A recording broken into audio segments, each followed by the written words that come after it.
Welcome to my channel learn with life में आपका स्वागत है। ये हमारा हिंदी का जो टॉपिक है आज वचन है। इससे पहले जो हमने करवाए हैं टॉपिक वो था लिंग। अभी तक आपने उस चैप्टर को नहीं देखा तो जाके प्लेलिस्ट में देख सकते हैं। प्लेलिस्ट में आप सीरियल से वीडियो पड़ी हैं, आप देख सकते हैं हिंदी की। तो आइए सेशन को स्टार्ट करते हैं। वचन वचन होता क्या है? वचन जो है संज्ञा शब्दों के जिस रूप से एक या अनेक होने का बोध होता है उसे वचन कहते हैं।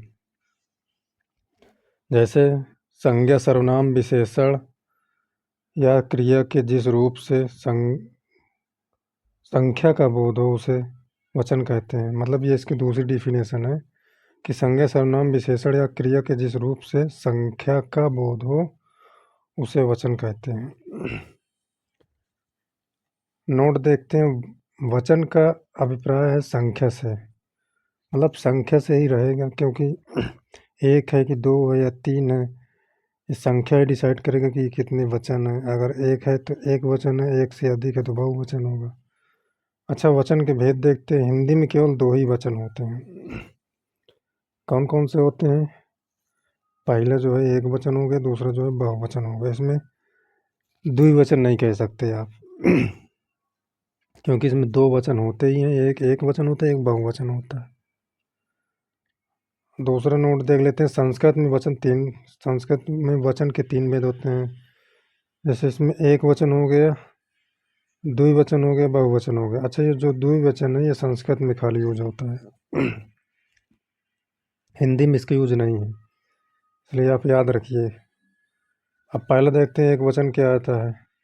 जैसे आप इंग्लिश में सिंगुलर बोलते हैं, शब्द के जिस रूप से एक व्यक्ति, पदार्थ अथवा स्थान का बोध हो उसे एक वचन कहते हैं। जैसे मेज हो गया, पुस्तक हो गया, घोड़ा हो गया, किताब हो गया, बालक हो गया, गीडा गाड़ी हो गया, रोटी हो गया, कमरा हो गया, आदि ये सब जो है एक वचन है।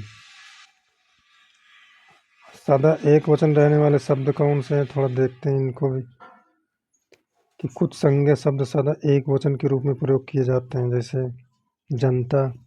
जनता सुन के आपको लगता जरूर होगा कि ये बहुवचन है, लेकिन ये हमेशा एक वचन में होता है। अच्छा, इसके जो एग्जाम्पल हैं इन्हीं से क्वेश्चन पूछा भी जाता है। ये जितने भी एग्जाम्पल हैं आप इनको याद रखिएगा, क्योंकि ये दिखने में लगते हैं बहुवचन लेकिन है एक वचन। आग हो गया, वर्षा हो गया, पानी हो गई, पानी हो गया, दूध हो गया, सोना हो गया, भीड़ हो गया, पुलिस हो गया। आप लोग कहेंगे कि पुलिस आ रही है, तो आप सोचेंगे कि पुलिस जो है आ रही मतलब बहुत सारी पुलिस आ रही है, तो इसको भी आप सोचेंगे कि बहुवचन है। लेकिन खाली पुलिस पूछा गया है तो पुलिस जो है हमेशा एक वचन होगा। सेना हो गया, सेना आपके दिमाग में जब चलेगा तो ये लगेगा कि सेना का ग्रुप की बात कर रहा है, ऐसा नहीं। सिर्फ सेना पूछ रहा है कि सेना क्या है, एक वचन बहुवचन। सेना जो है एक वचन है। क्रोध हो गया, क्षमा हो गया, प्रजा हो गया, प्रेम हो गया, हवा हो गया, पृथ्वी हो गया, प्रत्येक हो गया, हर एक हो गया, सब एक वचन है। दूसरा देखते हैं बहुवचन, जिसे आप इंग्लिश में प्लूरल बोलते हैं। शब्दों के जिस रूप से एक से अधिक व्यक्तियों या पदार्थों अथवा स्थानों का बोध हो उसे बहुवचन कहते हैं। जैसे वहाँ पे मेज था एक वचन में तो यहाँ मेजो हो जाएगा, वहाँ पुस्तक था एक वचन में तो यहाँ पुस्तकें हो जाएंगे, वहाँ घोड़ा था एक वचन में तो यहाँ घोड़े हो जाएंगे, किताबें या किताबों हो जाएंगे, बालकों हो जाएंगे, गाड़ियाँ हो जाएंगे, रोटियाँ हो जाएंगी बहुवचन में। अच्छा, सदा बहुवचन रहने वाले शब्द देख लेते हैं। जैसे इससे तो एकदम क्वेश्चन बनता ही बनता है, आप याद रखिएगा सदा बहुवचन रहने वाले, इनके मतलब एक वचन बनता ही नहीं है। हस्ताक्षर किसी के भी हो सकते हैं, बाल बहुत सारे बाल होते हैं, आंसू दर्शन हो गए, लोग आ गए, होश उड़ गए, दाम लगाए जाते हैं, अच्छत या चावल जिसे बोलते हैं। नेत्र खुल गए, प्राण निकल गए, चाकू। चाकू भी हमेशा बहुवचन ही होता है, याद रखिएगा आप, चाकू बहुत पूछा जाता है। वचन की पहचान, इसकी पहचान दो तरीकों से होती है। कैसे? संज्ञा सर्वनाम विशेषण के द्वारा, पहला जो है संज्ञा सर्वनाम विशेषण के द्वारा, और दूसरा जो है क्रिया शब्दों के द्वारा। मतलब इनका उच्चारण करके आपको पता लगाया जाता है कौन एक वचन है, कौन दो वचन है। अब संज्ञा सर्वनाम विशेषण शब्दों के द्वारा वचन की पहचान कैसे करते हैं? तो वाक्यों में आए संज्ञा सर्वनाम और विशेषण शब्दों से एक वचन या बहुवचन की पहचान होती है। जैसे दादाजी ने पत्रिका खरीदी, तो दादाजी ने पत्रिका खरीदी में संज्ञा जो है एक वचन है।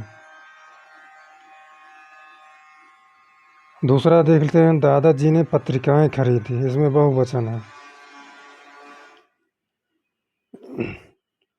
इसमें बहुवचन है क्योंकि यहाँ जो है पत्रिकाएं हो गया, यहाँ पत्रिका जो है एक वचन है, यहाँ पत्रिकाएं ये बहुवचन है। जैसे सुरेंद्र ने संतरा खाया, ये एक वचन है।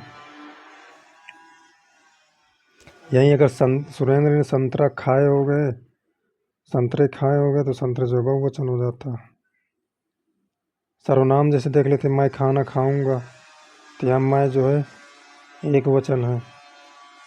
और जैसे बहुवचन बनाना हो इसी सेंटेंस को, तो हम खाना खाएंगे, हम भी सर्वनाम ही हैं, लेकिन उसका बहुवचन जब देखेंगे तो हम खाना खाएंगे हो जाएगा। तो यहाँ हम बहुवचन का हो गया। विशेषण से संबंधित देख लेते हैं, जैसे नीला फूल सुंदर है, तो जो नीला फूल जो है वो नीला है, इसका विशेषण बता रहा है, विशेषता बता रहा है। तो नीला फूल जो है सुंदर है, एक वचन है, एक वचन या एक नीले एक वचन विशेषण है। यहाँ पे नीले फूल सुंदर है, तो यहाँ बहुवचन हो जाएगा क्योंकि नीले लग गया और सुंदर है। दूसरा देख लेते हैं, क्रिया शब्द से वचन की पहचान। तो क्रिया शब्दों से वचन की पहचान कैसे होती है? जैसे कुछ संज्ञा का रूप एक वचन और बहुवचन के समान हो रहता है। एग्जाम्पल देख ले, जैसे लेखक हो गया। अब आप इसमें ये नहीं समझ पाएंगे कि लेखक एक वचन है कि बहुवचन है।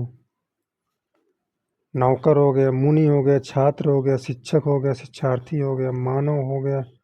ऐसे शब्दों के वचन जानने के लिए वाक्यों की क्रियाओं का सहारा लिया जाता है। जैसे इसमें क्रिया लगा के, जैसे लेखक चला गया।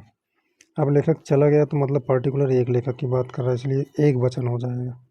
अब यहाँ पे अगर तुम क्रिया बदल दोगे कि लेखक चले गए, चला गया पहले क्रिया था, अब उसको चले गए कर दो तो वो बहुवचन हो गया। सम्मान सूचक जो क्रियाएं होती हैं वो हमेशा बहुवचन में ही होती है। जैसे बल्ब फ्यूज हो गए, यह भी बहुवचन ही है। अब यही होता बल्ब फ्यूज हो गया, तो एक ही बल्ब की बात करेगा तो वो एक वचन हो जाता। अब एक वचन से बहुवचन बनाने का नियम क्या है? तो एक वचन है कोई चीज़ या कोई संज्ञा एक वचन है, उसको बहुवचन बनाएंगे तो कैसे हो जाएगा? तो पुल्लिंग शब्द यदि अकारांत हो तो बहुवचन बनाते समय आ के स्थान पर अय हो जाता है। जैसे कमरा है, तो इसका बहुवचन जब बनाएंगे तो कमरे हो जाता है। लड़का है, इसका बहुवचन बनाएंगे तो लड़के हो जाता है। प्याला है, इसका बहुवचन बनाएंगे तो प्याले हो जाता है। घोड़ा है, इसका बहुवचन बनाएंगे तो घोड़े हो जाता है। कौवा है, इसका बहुवचन बनाएंगे तो कौवे हो जाता है। तोता का बहुवचन तोते हो जाता है। गधा का बहुवचन गधे हो जाता है। दूसरा देखते हैं कि यदि इकारांत प्रत्यय हो तो बहुवचन बनाते समय केवल या प्रत्यय जुड़ता है। जैसे विधि है एक वचन, अब इसमें या प्रत्यय जोड़ देंगे तो विधियाँ हो जाएगा, ये बहुवचन हो जाता है। निधि तो निधियाँ हो जाएगा। रीति का रीतियाँ हो जाएगा। तिथि का बहुवचन तिथियाँ हो जाएगा। पंक्ति का बहुवचन पंक्तियाँ हो जाएगा। जाति का बहुवचन जातियाँ हो जाएगा। नदी का बहुवचन नदियाँ हो जाएगा। लड़की का बहुवचन लड़कियाँ हो जाएगा। अगला देखते हैं, यदि स्त्रीलिंग शब्दों के अंत में ईया प्रत्यय हो तो बहुवचन बनाते समय केवल चंद्र बिंदु जो है का प्रयोग किया जाता है। जैसे चिड़िया शब्द है तो इसका जो बहुवचन बनाएंगे तो चिड़िया, सिर्फ चंद्र बिंदु लगा देंगे तो बहुवचन हो जाता है। बनरिया है तो इसका जो बनरियाँ, डिबिया है तो इसका डिब्बियाँ कर देंगे, लुटिया है तो इसका लुटियाँ कर देंगे। अगला देखते हैं, एक वचन शब्दों के आगे लोग, जन, वर्ग, वृंद या समूह, गण आदि शब्द लगाकर बहुवचन बनाते हैं। जैसे दलित है एक वचन है, लेकिन उसको अगर दलित वर्ग कर देंगे तो बहुवचन हो जाता है। तुम हो तो एक वचन है, तो तुम लोग कर दोगे तो बहुवचन हो जाता है। शिक्षक है तो शिक्षक का बहुवचन शिक्षक गण हो जाता है, बहुत पूछा जाता है। भक्त है तो भक्तजन हो जाता है। श्रोता है तो श्रोतागण हो जाता है। अगला नोट देखते हैं कि व्यक्तिवाचक और भाववाचक संज्ञा शब्दों का बहुवचन शब्द नहीं होता। बहुत इंपॉर्टेंट है। सीधा एग्जाम्पल बन जाता है किस शब्द का बहुवचन नहीं होता, तो आप या तो उसमें ऑप्शन दिया रहेगा व्यक्तिवाचक या तो फिर दिया रहेगा भाववाचक। याद रखिएगा आप। दूसरा देखते हैं, द्रव्यवाचक संज्ञा सदैव एक वचन में ही होती है। ये भी पूछा जाता है कि सदैव एक वचन में रहने वाली संज्ञा कौन सी है, तो वो द्रव्यवाचक संज्ञा है। इसको भी आप याद ही रखिएगा। जैसे दूध हो गया, दही हो गया, पानी हो गया, ये हमेशा एक वचन में होगी। दही जो है खट्टा होता है, पानी जो है पुल्लिंग शब्द है। अच्छा, हर एक और प्रत्येक शब्द सदैव हमें एक वचन में ही रहते हैं।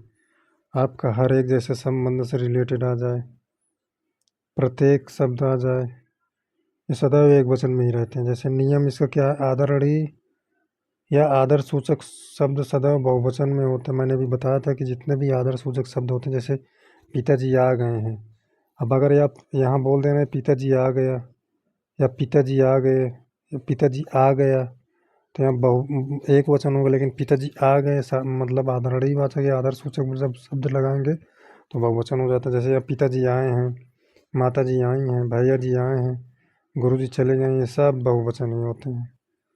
अगला नोट देख लेते हैं, नोट फर्स्ट, कि महामानव शब्द एक वचन तथा बहुवचन दोनों में प्रयोग होता है। जैसे वह महामानव है।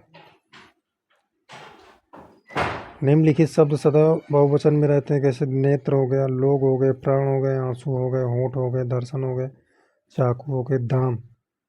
दाम हमेशा बहुवचन होता है, बहुत पूछा जाता है दाम। भाववाचक संज्ञा देखते हैं। तीसरा, भाववाचक और गुणवाचक संज्ञा एक वचन में ही होते हैं। तो जितने भी भाववाचक संज्ञा होंगे या गुणवाचक संज्ञा होंगे सदा एक वचन में होते हैं। जैसे सुंदरता एक वचन है, मिठास एक वचन है, बचपन एक वचन है, स्वाद एक वचन है। तो ये था वचन का टॉपिक, जो है थोड़ा सा ही था। इसको अलग टॉपिक न कह के एक पार्ट ही कह सकते हैं, लेकिन आपको उसमें अगर टॉपिक वाइज दिखाया जा रहा है तो आपको पढ़ने में आसानी होती, इसलिए मैंने टॉपिक वाइज रख दिया। वरना ये सब संज्ञा सर्वनाम अव्यय की सब भेद ही में ही आते हैं, उसी के मतलब थ्रू पढ़ाए जाते हैं। लेकिन मैंने इसको जो है आपको अलग अलग करके पढ़ा दिया ताकि आपको पढ़ने में आसानी हो और समझने में भी आसानी हो। वरना आप इसको सीरियस लेते ही नहीं। अगर बीच में कहीं पढ़ा देता तो आप थोड़ा थोड़ा पढ़ के आगे बढ़ जाते हैं, इससे समझ में नहीं आएगा। पर्टिकुलर जो चीज़ है उसको अलग अलग अगर पढ़ाया जाता है तो बेहतर समझ में आता है। इसलिए मैंने हर चीज़ को टॉपिक का नाम दे के अलग अलग पढ़ाया जा रहा है इसमें। आई होप कि आपको समझ आया होगा कि वचन होता क्या है। हिंदी में वचन कितने होते हैं, 2 होते हैं। संस्कृत में वचन 3 होते हैं।